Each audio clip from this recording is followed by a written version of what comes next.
All right, welcome in. It is Sunday night, October 17th, the year of our Lord 2021. Late Kick is live. We are jam-packed. We have survived our trip to Knoxville, Tennessee, not without significant danger, but nevertheless, we are here. Sort of a correspondent role that I'm playing for you tonight.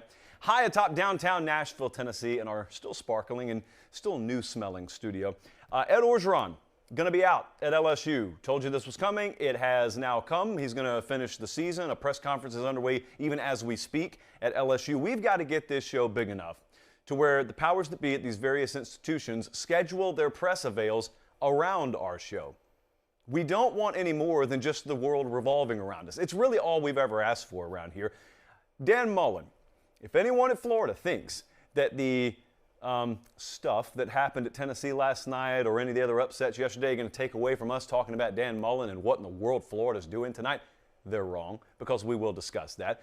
Lane Kiffin, probably, I think safe to say, one of the most polarizing figures in college football, really sort of like a Vince McMahon creation, and we witnessed that last night. Got a lot of in-depth storytelling to do for you for our trip to Tennessee. We've got full rapid reaction to all of Week 7, and it was obviously a noteworthy week. We've got an added best bet for tonight. I've got so much to get to.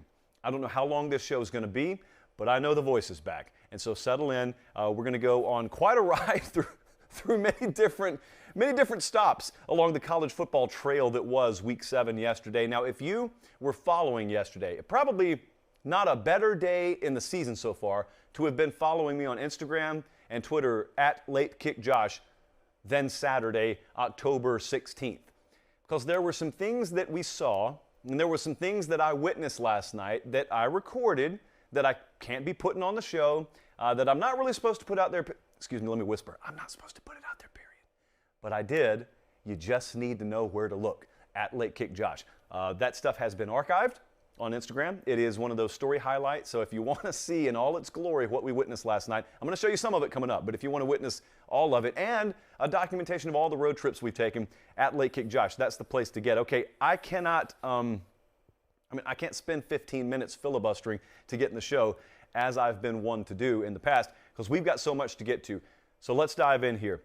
The wait is over at LSU. It was announced today. Well, it's being announced as we speak. It was reported today. Ross Dellinger with Sports Illustrated was the first on it, that LSU and Ed Orgeron have reached a separation agreement. He will complete 2021. Again, this is according to the Dellinger report. He'll complete 2021. He will not return in 2022. That's the important part. So Ed Orgeron, the formality is not just a formality now. It's done. He's gone. He will not be the head coach at LSU. Full buyout expected to be delivered. And for those unfamiliar, it's a pretty significant buyout. This caught me mildly by surprise. Depending on what you've listened to over the past few days, maybe you felt the same way. The national reaction has been as expected. This is why I've tried to keep you as dialed in as we can. There have been some folks pretty close to this that we've been in touch with, and so we've had some good information on this. I've tried to keep you as dialed in, and the reason I've tried to keep you dialed in is for this part right here. Because if you noticed when this news started to break today, if you looked around the country, a lot of the national types and a lot of casual fans that aren't close to or on the ground in the SEC or around LSU, they had similar reactions. Shame on LSU. Man, that's just the Wild West of the SEC, less than 2 years removed from winning a national title, and you're letting him go. That's not it. That's not it at all. Did you notice, by the way, for anyone who thinks this was a knee-jerk reaction, or for anyone who thinks that it was bad timing because the decision was made after a win, guys, did you look around and see how many stories were posted from 14 different media outlets within an hour of this news breaking? Do you know what that means? It means they were already written, firstly. Secondly, a little behind the scenes here, we have a Google Doc. It is the most archaic way to ever put together a rundown. If you don't believe me, ask some folks in Stamford, Connecticut or Fort Lauderdale, Florida. But it's the way I do it.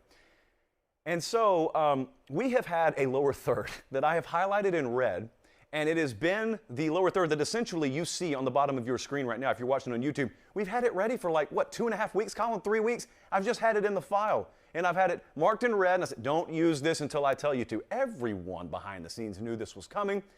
It wasn't a knee-jerk. In fact, it was decided long ago. So I want to look at a follow-up tweet because Ross Dellinger, who broke this story for SI, he put out his main tweet today and he broke it on Twitter, but I want to look at the follow-up tweet he had. I'm showing you on the screen right now. I'm going to read it for you if you're listening on podcast. So Orgeron, this is what the public sees. This is what the casuals see. Orgeron's 49-17 at LSU, but only 9-8 since the championship. However, this goes beyond on-field results. Listen to the next part, please. A strained relationship between coach and administration, to say the least, rooted in team management and public and private behavior. Only a tippy tip of the iceberg has ever and probably will ever be made public. That has warped into an untenable situation, distrust, and outbursts. As we have told you for a couple of weeks now, as bad as you get the kind of sensation that it is down there, it was infinitely worse. To put a finer point on it, folks hated it there. Players telling people, including myself directly, they hated it there. They had zero respect for the head coach. There was no relationship there. It was very volatile, to say the very least, at the kind of absence of a much better word. It's been that way for a while. So everyone knew that was coming, but I want to rewind 1 month, because this is done now. It's been done for a little while, but it's done now. And I think they timed it up well. And I think doing it after a win signifies what we said a couple of weeks ago was true. Going into the Kentucky game, remember when I told you Orgeron's going to be fired, and I don't care what happens Saturday. It's because this was already happening. A lot of us had already heard that. It was happening. And so he was done regardless. He could have, I don't know if he could have won every game and been fired, but he wasn't going to. So he could have won against Kentucky. He did win yesterday. Doesn't matter. And I'm going to talk about that game more in just a little while. But I want to rewind 1 month because it was on a Sunday night when I first sort of threw this little tidbit out there. And I said, I had an agent buddy of mine who told me about the USC job. Don't think you're about to get any kind of quick solutions or answers on the USC job. And I said, why? I was interested. And he said, well, everyone thinks the LSU job is going to come open. And in my world, in the agent world, in the coaching world, a vast majority of people believe the LSU job's a way better job than USC. I agree with that, but it was just kind of validation to know that they felt the same way. Well, now it's real. We fast forward a month or so, now it's real. Now we've arrived at the very situation that he sort of alluded to happening. It's funny how people in that world can see around the corner well ahead of time. But it's real, and here's what I want you to remember. I want you to remember LSU is not one of the best college football jobs in America. LSU is one of the best football jobs, period, in America. And so I know a lot of hot lists are going to be formed out there, and I know there are going to be a lot of leaderboards, and this is the favorite, and I'm hearing that guy's the favorite. Well, first off, be patient on this stuff. I'm not going to give you a list of candidates tonight because there's not a whole lot of skill in it because I'm not making the decision. Would I be interested in how James Franklin would do there? Of course I would. I'd love to see what Mel Tucker would do there. There are like 24 guys I'd love to see get a shot there. I don't have a say in this decision. They have not texted me or called me about this yet, but 95% of the information being put out right now is from agents. So as good as they are on the front end to get some information, on the back end, it's pure self-preservation mode. It's pure be able to go to my current guy's boss and say, hey, we talked to LSU, give him a raise mode. That's what's happening right now. So just pump the brakes a little bit on all the information and speculation. This is not going to be an overnight deal, but it will unfold over time. But I do want to say this. This is viewed as one of the best football jobs in America, meaning don't just cast your gaze over college football. Don't be surprised if you start to hear some NFL names involved in this as well. I'm not speculating specifically about that. That's been something general that I've been told, but you've got the salary structure, of course, in place there for head coach and assistants. You've got access to talent. You've got full administrative buy-in, and you've got a heck of an administrative model top to bottom, led by one of the most premier athletic directors in the country. This is why I told you the decision was going to be so easy. The program's not a train wreck. The head coach was. The program's still on the tracks. The program's ready to go. You just need a new guy driving it. But you've got fan passion, you got top to bottom investment, you got all the stuff that you need to win and win at a high level. Those are the pros. The cons aren't really cons. There are some folks out there who would tell you, well, you got to compete in the SEC. Yeah, that's not a con to a competitor. Well, you got to go up against Saban. That's not a con to a competitor either. They welcome that. So by default, the guy who is right for the LSU job will not view the alleged cons that you see with the LSU job as cons at all. You got to compete? Great. I wake up at 4:55 every morning to do it. I got to go and get Saban, the best of all time? Great. I wake up at 4:55 every morning to do it. I've lived my whole life. I've climbed every rung of the ladder in hopes that I would get that opportunity. Competitors, again, by default, the 0.01% who are qualified to be the head coach at LSU, they're not turned off by the stuff that some of you may be turned off by. This is going to be fun to watch. Glad the move has already been made, at least officially. So excited to hear what was said at this press conference tonight. I'll probably talk more about this Tuesday. So there I am yesterday in Knoxville, and I had several of you talk to me about Academy Sports because you knew that I had those gift cards in my pocket. That was a successful venture yesterday. Going to need more gift cards, so I'll be talking to Academy this week about that. But what has started to happen is you guys have gone away from just sending me pictures of receipts. Please keep doing that. You have been doing that, and tag me in them when you post them. But now I'm getting pictures of product, and it's product on site. So a lot of you, I had someone, I think it was at a Utah State or a Utah tailgate yesterday, showing me pictures of like a whole family's worth of Academy chairs. And then I was in Knoxville, so I saw that entire tailgating scene, and it was beautiful. And there was so much Academy. And my question is not to those of you who have already purchased, but to the 2 or 3 of you out there who have not yet. I don't know what you're waiting on, because I see the gear you're rolling with. It could be so much better. It could be, just come across the bridge. Just come join us and help the show in the process. Academy Sports and Outdoors, of course, the official outdoor sporting goods supplier of the Big 12 and the SEC and of Late Kick. And here's the most important part you need to know. We genuinely like them. They are our friends. That's why we allow them on the show. This right here, by the way, the B-roll of the turkeys over there, the Hokies, it always catches me off guard. If you're listening on podcasts, forget the last 10 minutes of what I said, or 10 seconds of what I said. So Academy Sports and Outdoors, there are some more things that we are partnering with them on down the road. But just this initial kind of segue into our partnership, it's been really fun and been really rewarding. And it's nice that when I walk through those areas that I often have to get into a stadium, that's what I'm told. It's shake hands, nice to meet you. Oh, by the way, look at what I have over here. And it's something from Academy. So that's been fun. Thank you so much to Academy, and thank you to you for already making that partnership a success. And if you can't get to a store, academy.com. Academy.com, academy.com.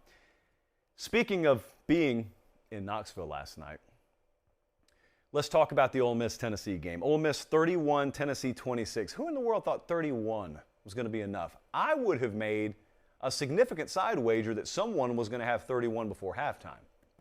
I would have lost, but I would have made that bet. A lot of things are getting overshadowed today. So I want to very responsibly break this down.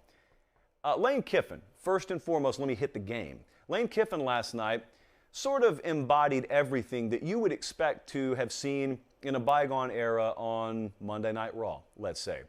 You've got full heel persona. You've got all the bells and whistles of a character, not just a person, but a character that was created in one of Vince McMahon's laboratories up there in Stamford, Connecticut, as a matter of fact. And boy, he played it, and boy, he loves it. He doesn't shy away from it. Lane Kiffin leans in to the heel persona. And so I'm standing there last night, and I'm watching Matt Corral, and you're watching him right now if you're watching on YouTube, have the game of his life. And this was overshadowed. No one's talking about this today. This is one thing that's been overshadowed. Matt Corral goes for 231 through the air, 195 on the ground. I can't even begin to count how many third downs he bailed them out on with his legs. A couple of them with his arm, but with his legs. Ole Miss ended up running 101 offensive plays. Side note, Tennessee doesn't have a bye coming up this week. Tennessee's defense on the field 101 plays. They got to go to Alabama this week. They still got to play Georgia too. So it's sledgehammer to the kneecap, sledgehammer to the shin, sledgehammer to the throat. That's life in the SEC. 101 to 79 total plays there. Yet Tennessee had a shot, several of them actually, in the second half, because Tennessee's defense did a very good job. I think much better than people, to be honest with you, I thought both sides defensively performed a little bit higher level than really most people expected them to. Tennessee had several shots. There were multiple times, one possession game, Tennessee's got the ball. Tennessee has a chance to take the game. Since we were talking about pro wrestling, it's like the ladder match. And you're on the highest rung, and you're reaching for the belt, but maybe it's swinging from the rafters, or maybe, someone's grabbing your ankle, but you keep reaching, and you can't grab the belt. You can't grab the belt. Tennessee could not grab the belt last night. No matter how many times they lunged for it, they couldn't grab the belt. Then the fourth quarter comes around. And the fourth quarter was one of the longest 2 months of my life last night. Let me take you through my train of thought, because everyone who watched this game remembers it in your own unique way. So there was I think we can all agree, a very suspect, a very sketch fourth down spotting of a ball. Wasn't even close to the first poor spot of the night, but it was a very bad spot. I thought it at the time. It was validated on replay.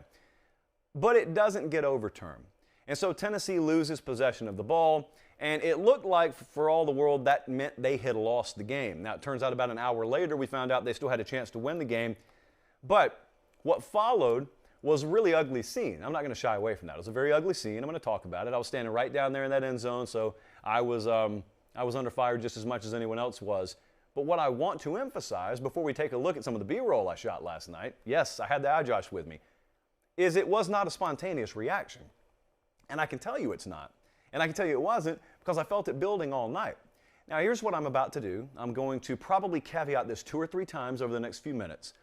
Nothing I'm about to say is meant in any way whatsoever to excuse any of the horrific behavior from some, not all, not even most, but some last night. I think I've been clear enough. Not Portuguese, we're speaking pure English to you, not excusing any of it. But what I am telling you is it was not spontaneous. You could feel it building. And when they were in the middle of that replay last night, I'm talking to a couple of guys next to me. I've been in these positions enough to feel a crowd. You know, A, you know when they're going to rush the field. B, you know when you're about to have to turn around or else get pelted with debris. And I knew they were about to throw stuff.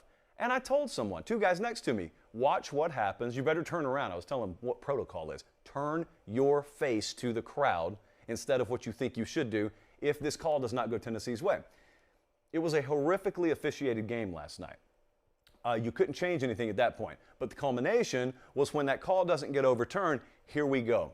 Now, if you've never been in this situation, let me tell you what you don't do. What you don't do is turn your back and face the field and then just let your entire head be exposed. What you have to do, which I learned the hard way a couple of years ago, I'm not going to mention which venue, you've got to turn your body to the field and you got to turn your face to the crowd. You got to open your eyes really wide and you got to look up. And you have to be like an entire little radar screen there. You got to go left, right, left, right. That saved me. I counted 3 different times, maybe 4, but at least 3 different times over the next several minutes as debris just rained down on the field from getting nailed. Having said that, knowing me like you do, you know I didn't leave the end zone. Instead, I pulled the iJosh out. Now, I couldn't get great footage while it was happening because I didn't want to bust the lens. But after the initial couple of showers of debris had happened, I did pull out the iJosh. I think we have some of the footage, actually. I did pull out the iJosh, and I just kind of scanned the floor, and yeah, it was a bad scene, and yeah, they had stopped play, and I think I ended up on the 50-yard line, by the way. Here's how crazy this was last night. This is during stoppage of play if you're watching on YouTube. I, with over a minute to go in the game, spent about 10 minutes on the midfield logo talking to players as the game still is going on. In no world is that supposed to happen, but yet you had to clear the sideline because the cops came in. And when I say cops, I mean the entirety of every police force in the state of Tennessee comes in. So yeah, that was the scene. Okay, obviously, there's no excusing this. This is very, very poor decision making. But the key, folks, is to always turn your face right towards where the action's coming from. Don't turn your back to it, kids. Do not turn your back to it. Now, before I talk about what the impetus was, aside from poor decision making for that, I want to show you the video I shot of Lane Kiffin exiting the field last night. When I tell you Lane Kiffin leans into the heel persona, what I mean is he leans into the heel persona. If they're going to hate you, you can't change their mind. So Lane Kiffin's walking off the field, and they have not flushed the student section. First way that I knew something was about to go wrong. So Lane Kiffin is pointing to his heart, then pointing to the student section. Number 1, they're giving him one-finger salutes too. And here it comes, bottle, boom, Lane Kiffin, Odell Beckham, one-handed catch, and then for good measure, heads down the tunnel, and what does he do with the visor? He tosses it into the crowd, and a couple of Tennessee fans fought over it. That's what kind of night it was. So one part, that's a little embarrassing. Another part, if you're just watching and judging it for what it is on the surface, it's kind of entertaining. But by and large, it was a bad night for the conference. But not just a bad night for the University of Tennessee. I want to stress, it was a bad night for the conference. So remember what I just said a second ago, because I need to reiterate it again now. Nothing I'm about to say, talking slow enough? Yes. Nothing I'm about to say is meant to excuse any of that. But we need to talk about something that I really haven't spent a lot of time talking about on this show. The SEC has a major officiating problem. And here's the problem. It's not good enough. You have got a billion-dollar operation going on. You've got the premier product in the sport, and you've got a nickel and dime officiating kind of facet to it, a tentacle to it, that's inexcusable. And it's been this way for a while. Let me tell you why this didn't just crop up. Last night, I'm sitting in the press box 5 hours before kickoff, and they're handing out the game cards, and you have the officiating crews always listed on the game cards. There were people who already were foretelling that evening's events when they saw the officiating crew that was assigned to the game. That's the same crew that horribly botched Memphis and Mississippi State a few weeks ago. And they put them on a powder keg of an environment, knowing full well what could happen. And then also you have shoddy products already from that group, and there they are. There they are. Like, what price do you pay? You suck at work, you get fired. They haven't paid a price. And if the price is behind the scenes, slap on the wrist, $20 fine, that's not a price. So there they are last night. And then you have questionable call after questionable call after questionable call. And what I'm saying is a bunch of Tennessee fans did something stupid last night. We can acknowledge that, but I also don't think it's excusing the behavior to acknowledge that without piss poor officiating, you never would have gotten to that point. And it's not the first time it's happened, and it will not be the last time it happens in the SEC. They got a big-time officiating problem down here. It's happening every single week. It's not just an SEC problem, but this is a conference that claims it wants to lead by action. It wants to lead the pack. So before anyone else does anything, how about the SEC take the lead and, again, acknowledge this is a billion-dollar brand. We should not have a nickel and dime officiating branch on an otherwise billion-dollar tree. There's no reason for it. I've asked around to people in positions of authority, right up to Greg Sankey, who will not give you an answer. But aside from Greg Sankey, I've asked people. No one ever gives you a good answer. They will always beat around the bush. It's like they fumble around in their pocket for an official league statement on it. It's not good enough. No one down here thinks it's good enough. No one's happy with it. No coaching staff's happy with it. No fan base is happy with it. None of them. This goes infinitely beyond the old, well, they remember the bad calls but don't remember the good calls. It's not that.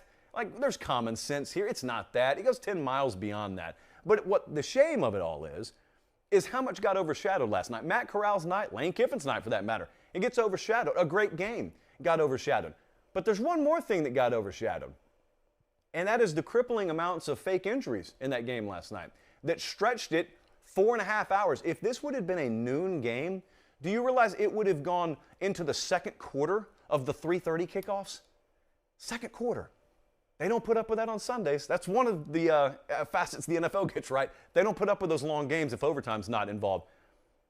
What has happened here is a result of tempo-based offenses. That's obvious. And we used to sparingly see it. You know, you want to slow down the offense, you fake the injury. Well, nothing got done about it. Nothing. Because you looked around and you said, oh, it just happens here and there. Well, last night there were over a dozen of them.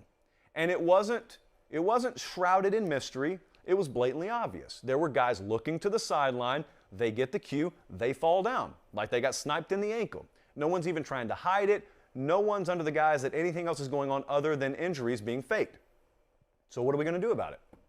Because I think before the ending of that game, Ole Miss's win was going to be talked about, and this was going to be the next biggest talking point. Well, I'm not letting it go because it's a mockery of the game. It's embarrassing. It's embarrassing to watch that be passed off as a legitimate product. That's not legitimate. If I were to have never been a fan of football, you know, like, let me put it to you like this. I don't like soccer. I don't really care about soccer. I'm not going to say I don't like it. I don't really care about soccer. But when I watch it occasionally, I have questions about things. There are some rules I have questions about that don't make sense to me, but I don't ask them to change their game. They'll be fine without me. But imagine a soccer fan whose game that you don't think makes a whole lot of sense coming to your house last night, and they're watching Ole Miss Tennessee. And imagine after you've made fun of soccer for flopping all these years, imagine they watch Ole Miss Tennessee last night, and that's American college football. Like, I've listened to you hate on my game. I've listened to you hate on football, and this is football? This is what you're – that's not anything. This guy doesn't even have a swollen ankle. This guy doesn't even have a cut on his wrist. He's laying down on the ground like he just well, I'm not going to say it because of recent events, but you know what he's trying to pass off. Anyway, there has to be actual deterrent for this. You can't just tell coaches not to do it. I'm not even mad at Ole Miss or Tennessee. They're just doing what they know they can get away with. I'm not even hating on either program. I'm telling you that we've got such a backwards officiating apparatus in this sport right now to where I can do everything my coach tells me to do, and because someone else holding a football lowers his body and I hit him in the helmet, I'm ejected for a half of a game or the rest of a game. And yet I can fall down and blatantly fake injury and I get everything I want. There is no risk to do it. I can just fall down. And in fact, some guys did it last night in almost a mocking fashion. Just fall down, lifeless, just fall down. So what are you going to do about it? It's not up to me. It's up to you. Like you run the league. It's up to you. What are you going to do about it? Because if there's nothing punitive, if there's no deterrent, it's going to keep happening. What I would suggest is that if you're injured, if you're on the ground, you got to miss at least a quarter of football, the equivalent to a quarter of football, not just the series. You need to have to miss a quarter of football. If you can't come back in, then you can't come back in. So make them sit out a minimum of 15 minutes. And at that point still, if a coaching staff views the risk reward as making sense, if they want to sacrifice a guy a full 15 minutes, by all means, stop play. Go for it. A lot got overshadowed last night. It was a fun trip too. Love Tennessee. Got treated great there. Love Tennessee. Love the folks there. Black eye caused by some. I'm not going to do what a lot of our brethren did in the national college football media last night and banish the entirety of the Tennessee fan base to Guantanamo detention while we await sentencing for them. Really don't think it was that big a deal. Comparatively speaking, there are bigger issues in the world, but yeah, it was a bad look for some. But I can tell you I had a different vantage point than pretty much everyone else. I was telling Director Colin, I'm on the field. I'm looking up. I can tell you what 9/10 of those fans were doing. They were looking around trying to find out who was throwing stuff. That's what the rest of them were doing. So don't let the few allow you to cast aspersions on the many. That's all I'm asking. Well, let's move on. Oh, no. We didn't forget. We did not forget at all. LSU ran for about half a mile yesterday en route to a 49-42 win over Florida. Maybe the most stunning outcome for me personally this season. I cannot tell you how confident I was in Florida running the score up on LSU yesterday. And instead we get this. So just consider what you witnessed yesterday. Because this was a monumental upset in so many different ways. But yet then again, we saw it a year ago. We saw LSU gutted. We saw them as a double-digit underdog, and we saw them beat Florida. So we saw that already. But consider why yesterday was supposed to be different. First off, this is 2021. Dan Mullen told me it would be all well and good in 2021. Number two, you just had the Kentucky debacle 2 weeks ago where they beat you without even throwing for 100 yards, and you sleptwalked through that one. Number three, you know what LSU did to you last year. And number four, LSU can't run the ball to save their lives until they line up with you. This is a stat that goes beyond padlock. I don't even know what planet this stat comes from. LSU woke up Saturday morning, okay? They were 127th in the country in total rushing. There are only like 130 teams out there. They were horrifically bad. They were historically bad. By a mile, the worst rushing product on the field in the history of LSU football. And Tyrion Davis-Price yesterday goes for 287 just by himself. LSU overall over 300. Davis-Price sets an LSU single-game record. It's the most rushing yards Florida has ever given up in a game. They used to play against Herschel Walker. It's the most rushing yards they've ever given up in a game against, by a long shot, the worst Power 5 rushing offense in America. This is called being unprepared to play a football game. It's not an X's and O's thing. It's just being holistically unprepared among the X's and O's problems. So I'm going to tell you what I thought about it. When I was watching, I was in the Tennessee press box and I was watching this game yesterday. I had a little wrestling buddy growing up. By wrestling buddy, I don't mean a kid in my 6th grade gym class. I mean the stuffed wrestling buddy. You know, the one your parents buy you so that you can wrestle with it and you always win, or you're supposed to win. But see, you get tired of beating the wrestling buddy because it's an inanimate object. It's just a little stuffed doll. So you have to fight for yourself, and then you also have to fight for the wrestling buddy. So you let the wrestling buddy punch you, and then you take its leg and you let it kick you. That's basically Florida yesterday.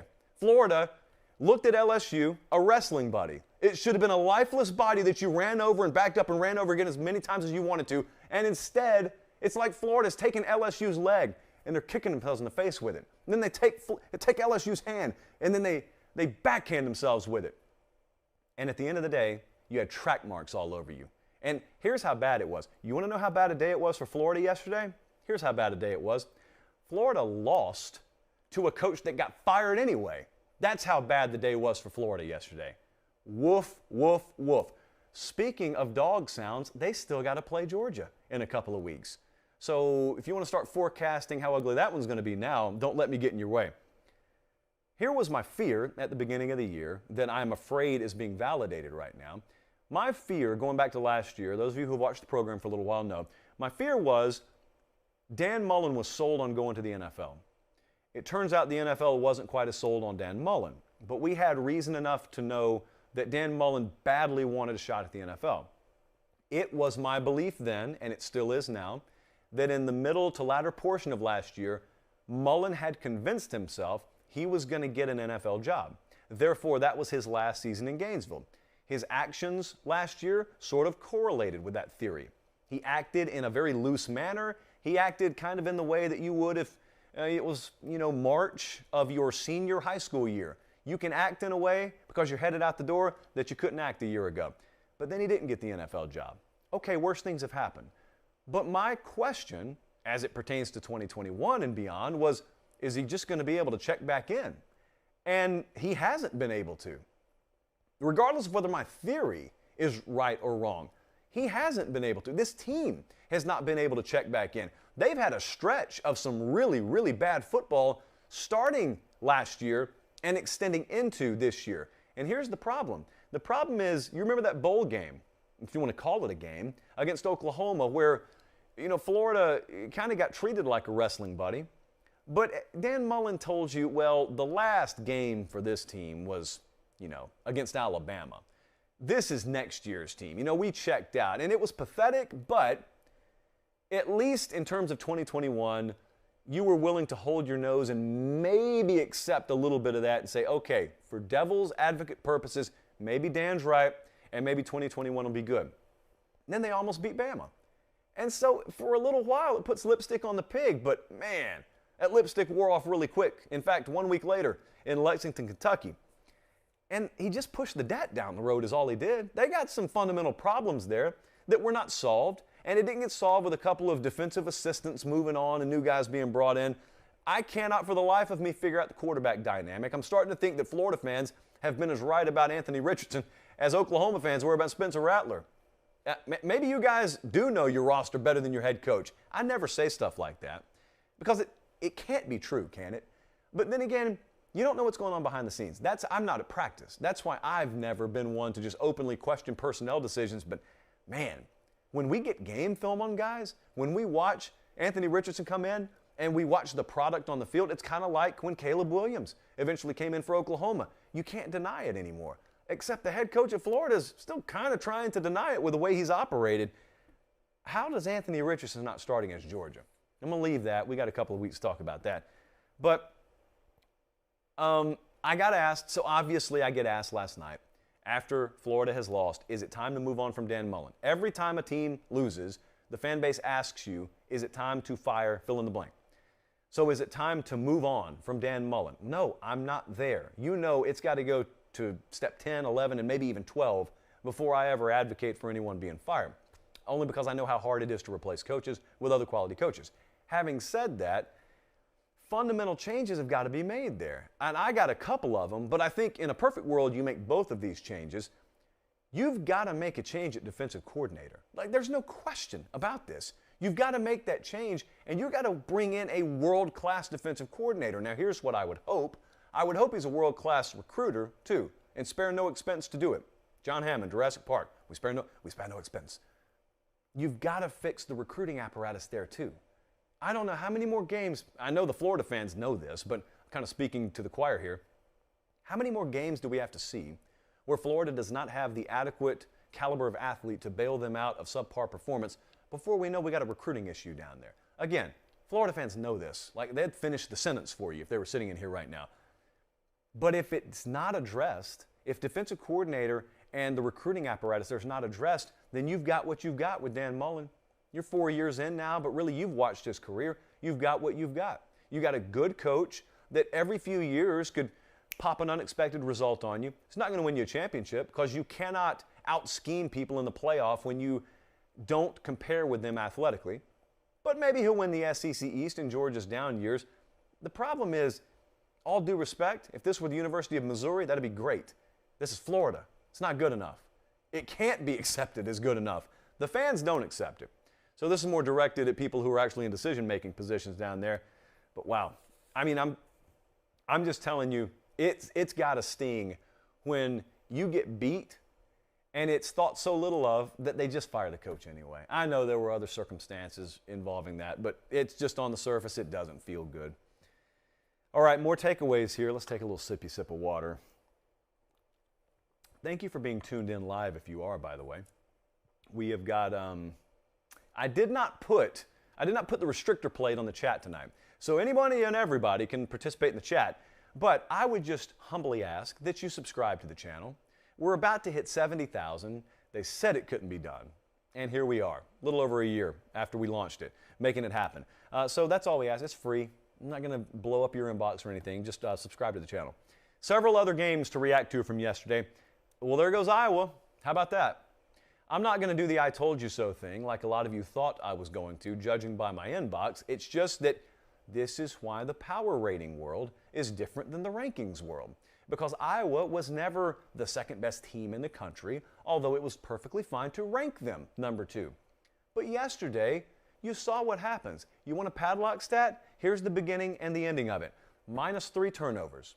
So Iowa rode a wave of turnover magic and special teams magic. All the while, they were totally inferior offensively. This is not telling Iowa fans anything they don't know. The misconception was that formula was duplicable throughout a whole season. And it's not. It never will be. It never was. It didn't even need to be that extreme yesterday, guys. They didn't get beat 24-23. They got beat 24-7. So -3 turnovers, I would suggest to you, even if it was just even in turnovers, they were going to have a dogfight on their hands. That is Iowa. When you're that bad offensively, if you don't get the turnover breaks, even Purdue is going to push you to the very limit, or in this case, beat you by double digits. So now where is Iowa? So now that we've come off this notion held by some that they were going to be a playoff contender, which they never were going to be, now we can get real about them. Because I can tell you they probably won't drop in the JP poll because we had them properly rated. But they've still got to go to Wisconsin. They've still got Minnesota. Hoomst, by the way, controls their own destiny in the Big Ten. Florida of Rosedale is going to be great this year. And you know that's my favorite trophy game. Florida of Rosedale, favorite trophy game. They've also got to go to Nebraska. They'll be dogs in 2, if not all 3 of those games. So just keep an eye on Iowa. It is a long season. Try and tell you guys, the month of October feels like it's about 6 weeks long. The month of November feels like it's about 13 weeks long if you're in contention. It takes so much gas to get to this point, but so many teams have about half a tank to 3/4 of a tank of gas, and they cannot make it through this stretch. And that's what Iowa's finding out right now. Michigan State made it yesterday, though. Michigan State 20, Indiana 15. Now, I have mixed emotions about this. As you know, I was on Indiana plus 4.5. Naturally, they lose by 5. But the game played out exactly how we thought it would. Michigan State shouldn't win this game. Here's why it's significant. They did win the game. They pulled an Iowa out of their back pocket, as a matter of fact.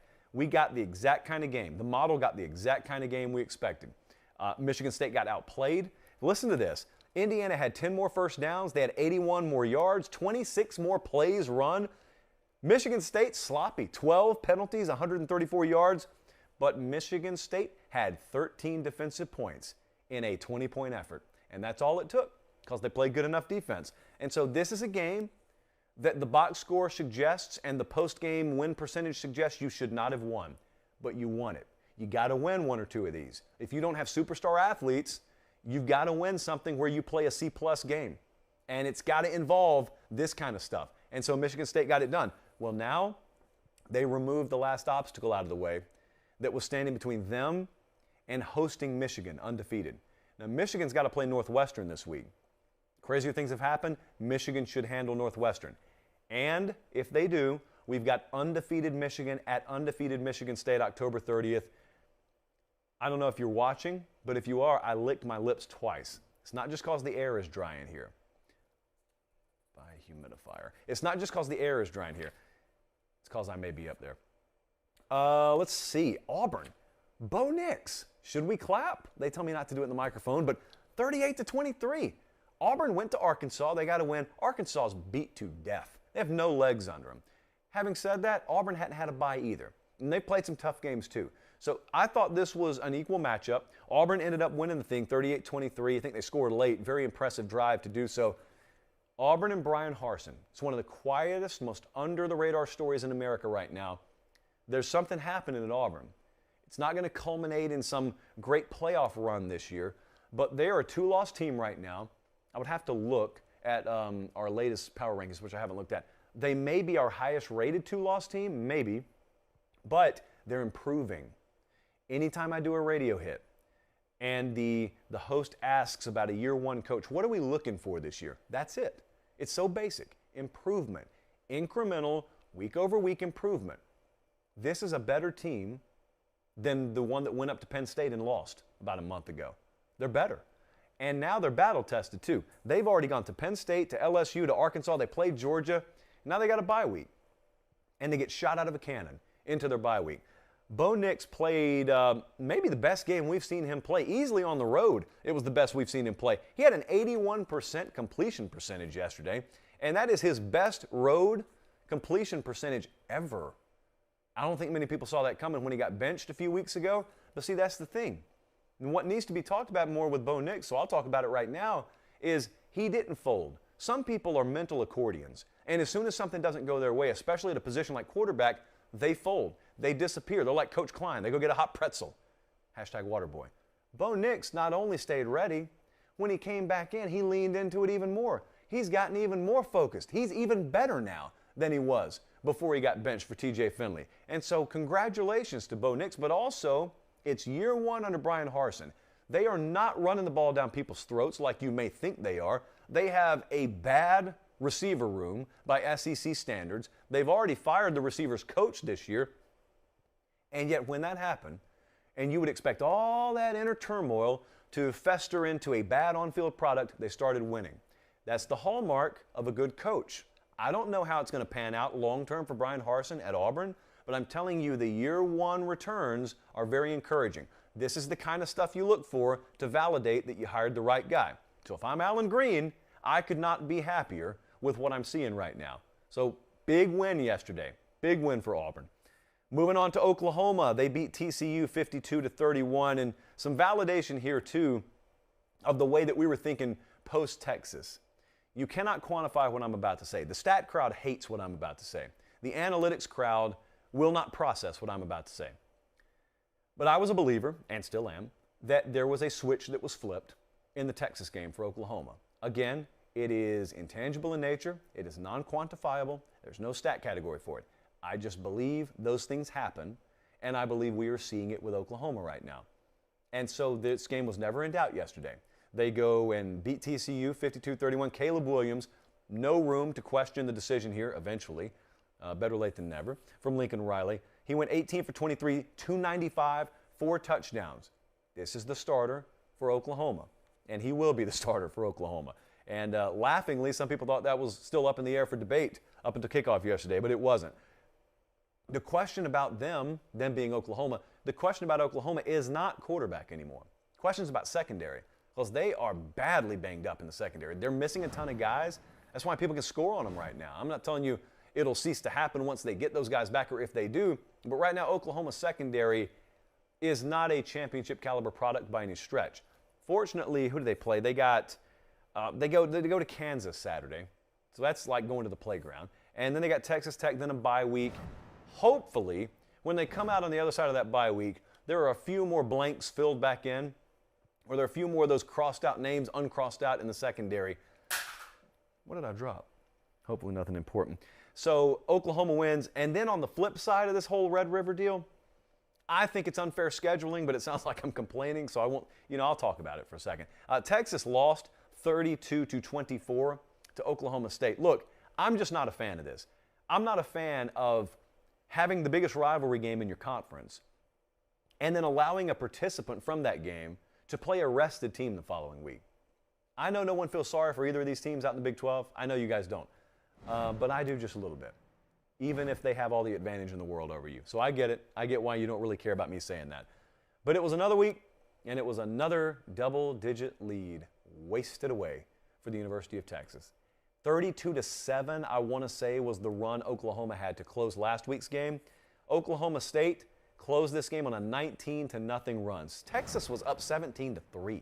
Full disclosure, I stopped paying attention a little bit when they were up 17-3.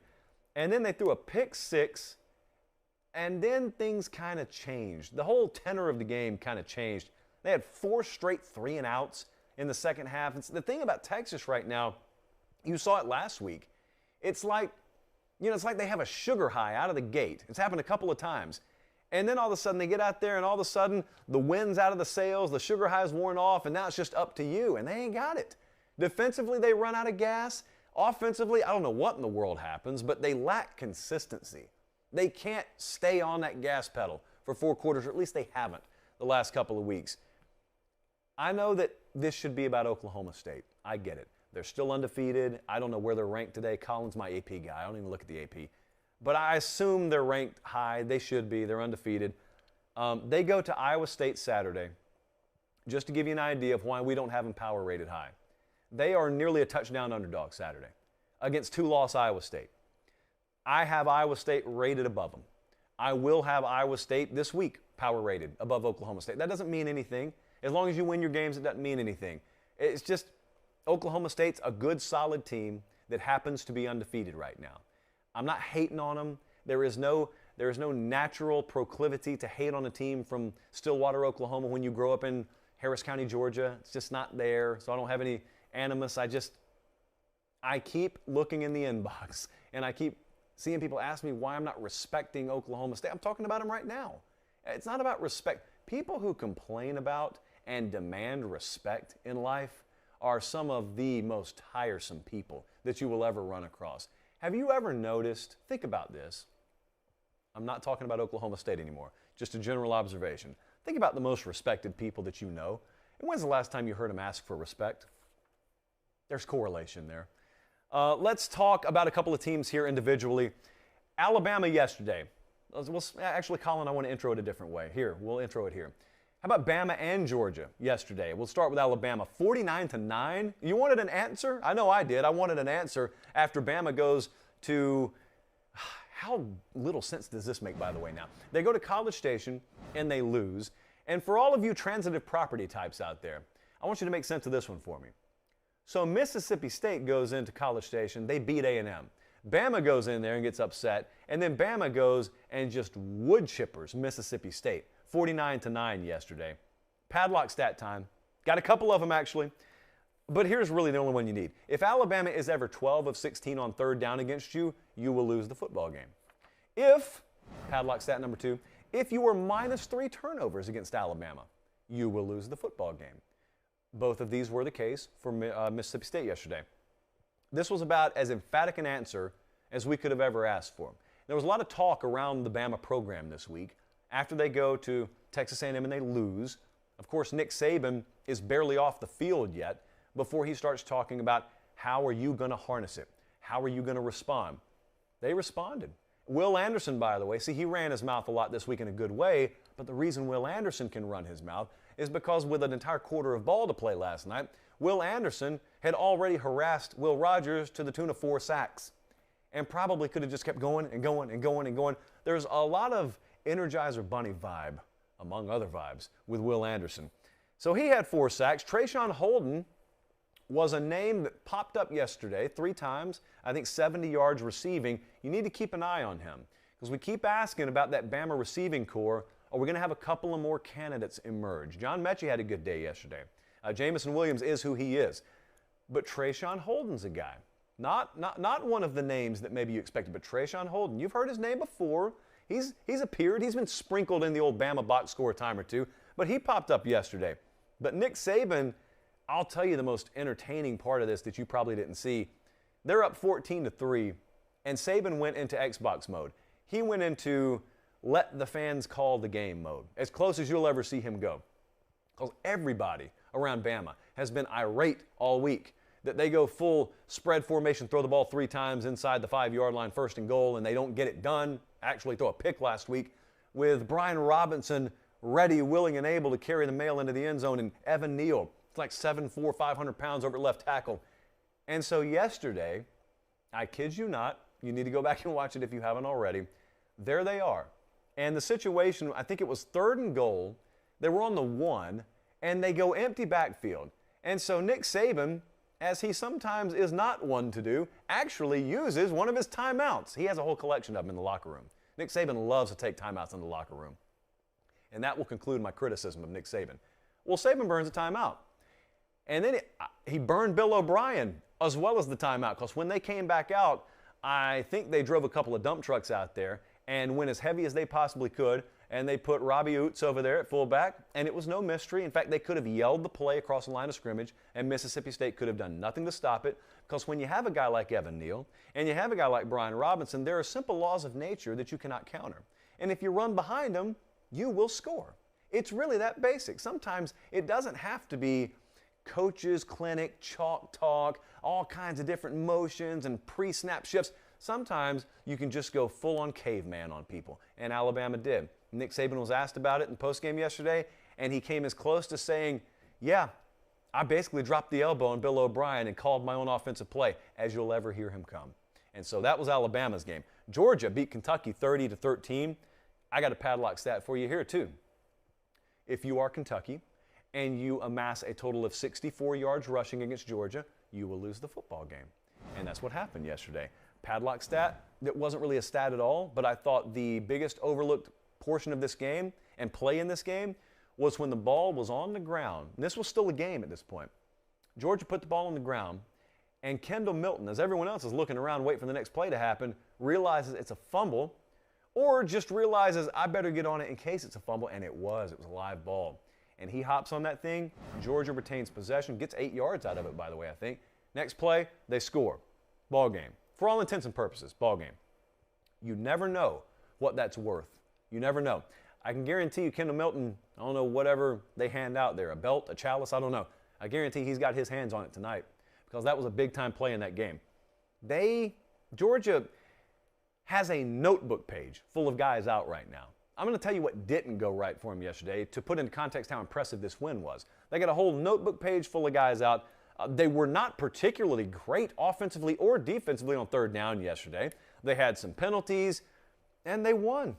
And they won even with Mark Stoops going full Ramen Noodle Express play calling and decision-making final minute of the game, which I respect. I always think you should coach to cover. Coach to cover. Winners win, but champions cover. And Mark Stoops covered yesterday for everybody. These two teams right now, Georgia and Alabama, are being talked about in a different way than they were a couple of weeks ago. A couple of weeks ago, remember, it's these two teams and then it's everybody else. Now a lot of people are saying it's Georgia and then it's everyone else. No, it's not. No, and there's not a wide gap between these teams either. I know that for rankings purposes, you have to make it that way because one is undefeated and one is not. I get that. I don't have a problem with that. I don't live in that world. I'm telling you there's no gap between these teams. There wasn't before. And even with Bama losing, there's not now. There's probably, according to us, like if I were to put a line on the game, you got Georgia by 1, Georgia by 2. This is under a field goal line. Regardless of where you play it, neutral side, of course, it's under a field goal line. And that's not going to change unless you have Bryce Young out injured. There is no gap between these teams. Record notwithstanding, there's no gap between these teams right now. So you've got probably a collision course that's setting itself up in Atlanta, Georgia in December. We don't have to talk about it every day. It'll come. No matter how impatient you are, don't worry, it'll come. Looking forward to it, though. I have not mentioned where the Renaissance Tour is headed tonight, and that's because I'm not ready to yet. There are some things in motion behind the scenes, and I've got to make sure we got our ducks in a row. So on Tuesday, or maybe before, But at the latest on Tuesday, I'll let you know where the Renaissance Tour is headed. We had a great time at Tennessee yesterday. Great time. I took more pictures than I can ever remember taking. I don't think I took that many pictures in elementary school. Took so many of them yesterday. And we got treated great. I mean, got treated great at Tennessee. The entire administration there, great to us yesterday. Best bet before we head out of here. Look, I'm not happy yesterday. And when you lose bets, that's one thing. But when we do our post-bet win expectancy, and I look and know that we should have gone 5-2, like sometimes you win a bet and you're not supposed to win it. This is how we do the post-grading. Well, our post-grading yesterday indicated we're 5-2. But we ended up, what were we, 3-4, 2-5. We had a bad sub-500 day yesterday we had no business having. You can't forecast defensive points and turnovers. You can't forecast them. But man, like that Indiana game, that will singe you because you nail the game and you still lose. Rough. Having said that, it's not like we're going to hit the brakes on this, but we will surge. We will have to surge here in the second half. We got one best bet to start off week 8, and it is Notre Dame laying 6.5 at home against Southern Cal. I gave some thought to heading to South Bend for the Renaissance Tour. I'm not going to do it, so there's one clue, but I will reveal on Tuesday night where we're headed. But our first best bet of the week is USC at Notre Dame. We're going to lay 6.5 with the Irish, and then hope the line doesn't drop to like 4. That's what we're going to hope. We like that number all the way up to a touchdown, though. Okay, I got to go watch the Braves because they need me right now. They were already down when we came on air, so they need me. Remember, we've got a full week. Remember to subscribe to the Late Kick podcast if you haven't already. We got exclusive pods Tuesday morning and Thursday morning. You can only find them there. You can also find this show there and every show we do there, but you can find 2 exclusive podcasts. So the 5-star reviews are appreciated. And thank you so much for subscribing here. Make sure you do it. All these things are free. And if we keep doing them, we can keep the entire show free forever and ever and ever. So for Director Colin, for our entire crew in Fort Lauderdale, we got out of here in an hour. They said it was impossible. They said it couldn't be done, but we did it. I'm Josh Pate. Thanks for watching. Take care. Have yourselves a great start to the week, and God bless.